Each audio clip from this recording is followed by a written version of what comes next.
rytas, pasiklausyti iš Pirmosios Evangelijos pagal Matą.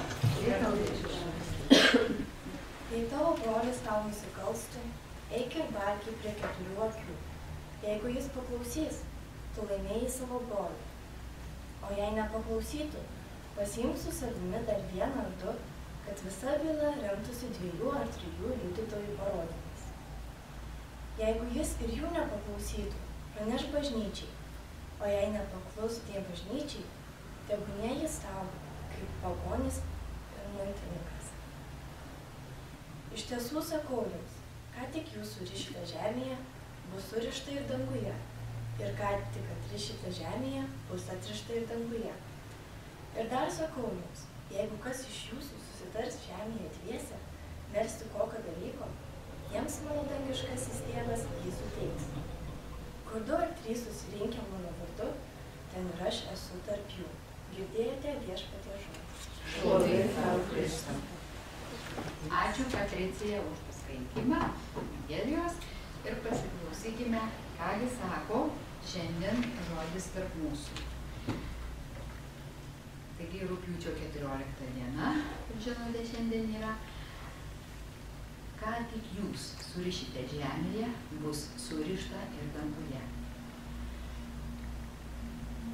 Komiksuose, televizijos laidose ir filmuose veikia superherojai, turintys ypatingų galių, bet mums visiems duota dar daug įstabesnių galių, nei jie turi.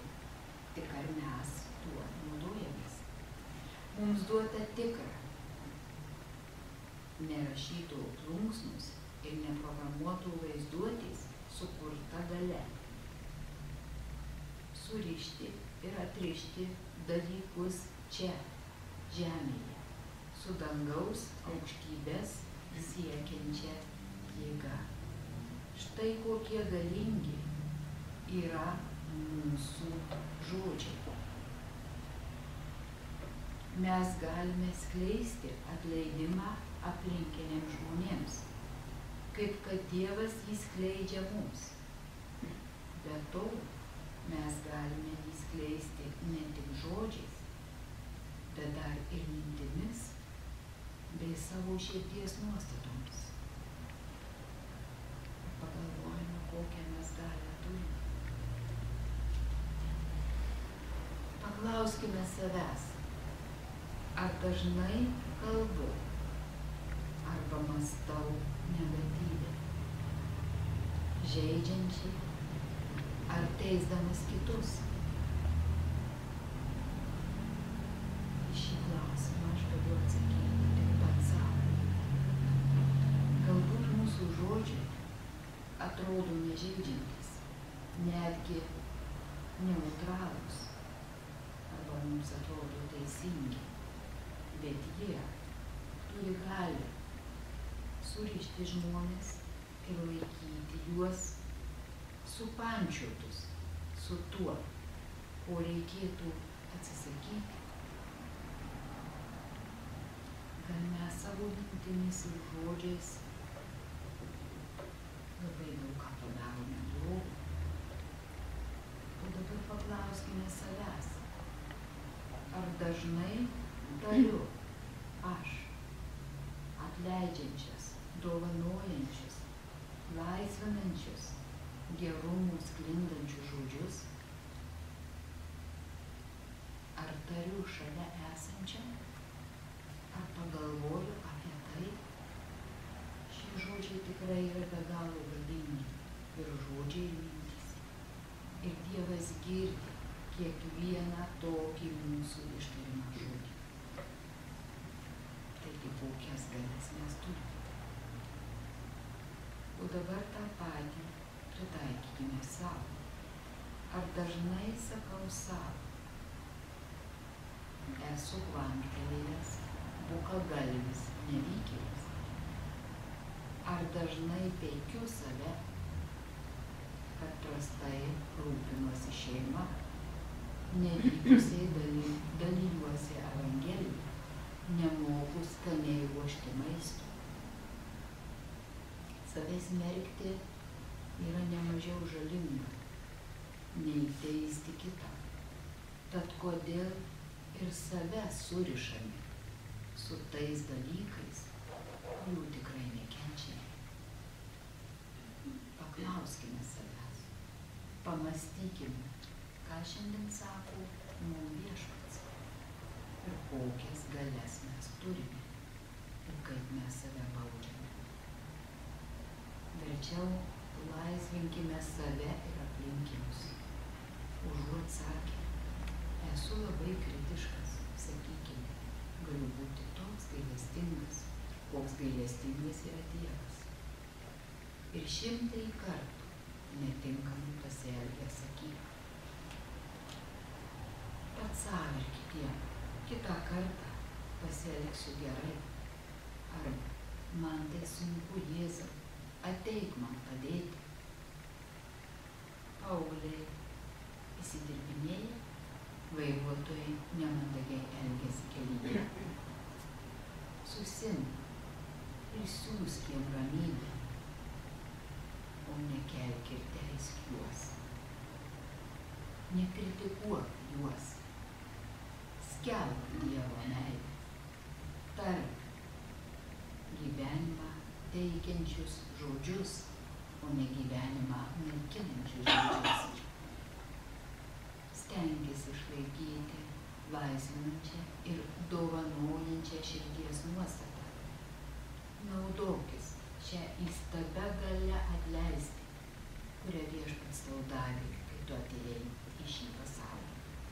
Jėzau, padėk man naudotis tavo suteiktą atleidimų ir sutaikinimo galia, laisvinti ir laiminti save, savo šeimą, savo draugus ir netgi savo priešus. Taigi ačiū, kad klausėte.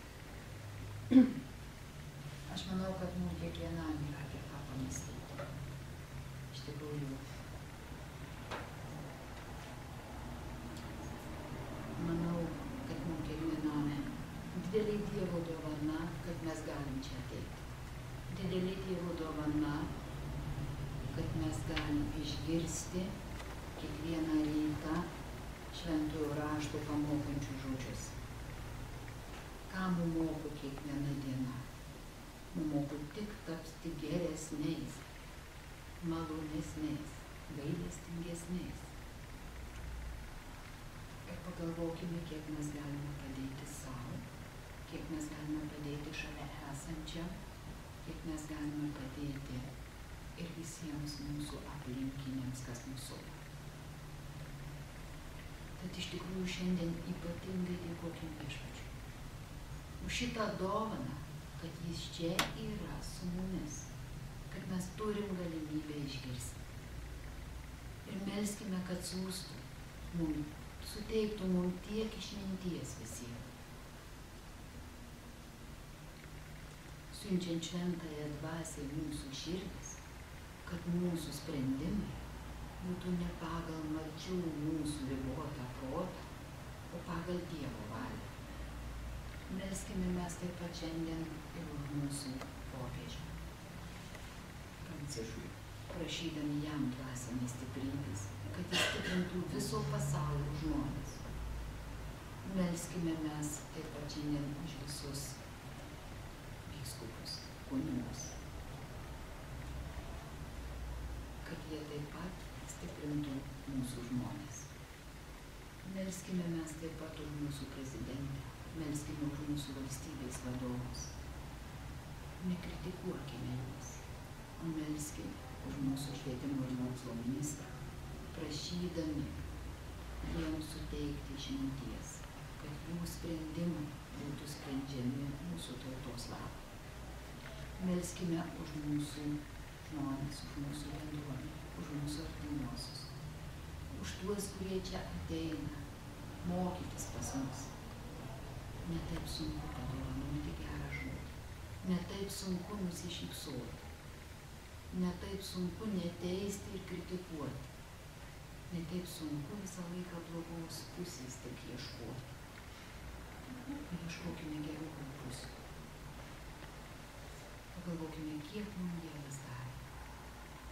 Melskime už Švento Ignaco Palaikus bendruomenę, už mūsų bendruomenę, prašydami Viešpaties malonių, tam, kad globotų mus, kad suteiktų mums tiek proto ir išminties. Ir dėkokime Dievui už šitas visas galimybės. Ir prašykime siūsti tiek išminties, kad mes suvoktume, ką mes atėję čia gauname. Tas pusvalandis nenudirbsime 100 darbų ar 15 minučių. Nenudirbsime jų. Bet pasvarstykime šiandien dieną vakare atsisėdę ramiai, kaip mes praleidome dieną, ką mums davė šitas rytas. Ir tada spręskime, ar mums verta eiti klausyti Dievo žodį, ką Jis mums duoda. Jis mums padovanoja geresnius santykius, Jis mums padovanoja gerumą, Jis mums padovanoja ramybę, nurimimą, Jis mums padovanoja viltį. Tai yra turbūt patys svarbiausi dalykai. Jis mums padovanoja gėrį ir meilę. Tai dėkokime Dievui. Melskime už žmonės, kurie švenčia savo šiandien gimtadienius, mūsų bendruomenės žmonės. Ir visus mūsų ateinančių, kurie ateina mokytis pas mus. Melskime už mūsų darbus, prašydami, kad laimintų Viešpats mus. Šiandien taip pat bus aukojami šventos mišios 12 valandą. Raskime galimybę pasiklausyti ir ekscelencijos pamokslą, kuris iš tikrųjų kiekvieną kartą yra labai apmąstytas.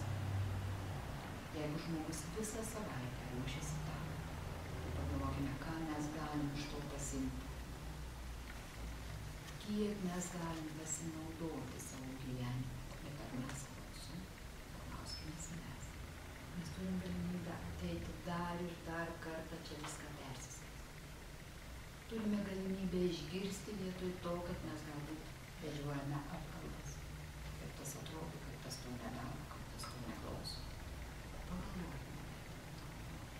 Taip pat melskime už mūsų sergančius žmonės, išsergančius bendruomenės žmonės. Melskime už ekscelenciją, melskime už žmonės, prašydami jiem stiprybės ir kantrybės. Melskime taip pat už mūsų čia dirbančius ir atostogaujančius, kad tikrai jie pailsėję grįžtų su gera nuotaika į darbą.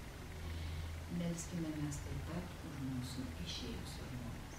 Melskime mes už Darių, už Alfonsą Kazį, Aušrą, Liliją, Ingridą, Mariją, Rimantą, Ireną, Violetą, Sigitą, visus kitus lankykime mintimis. Prašydami Marijos globos jų sieloms ir užtarimo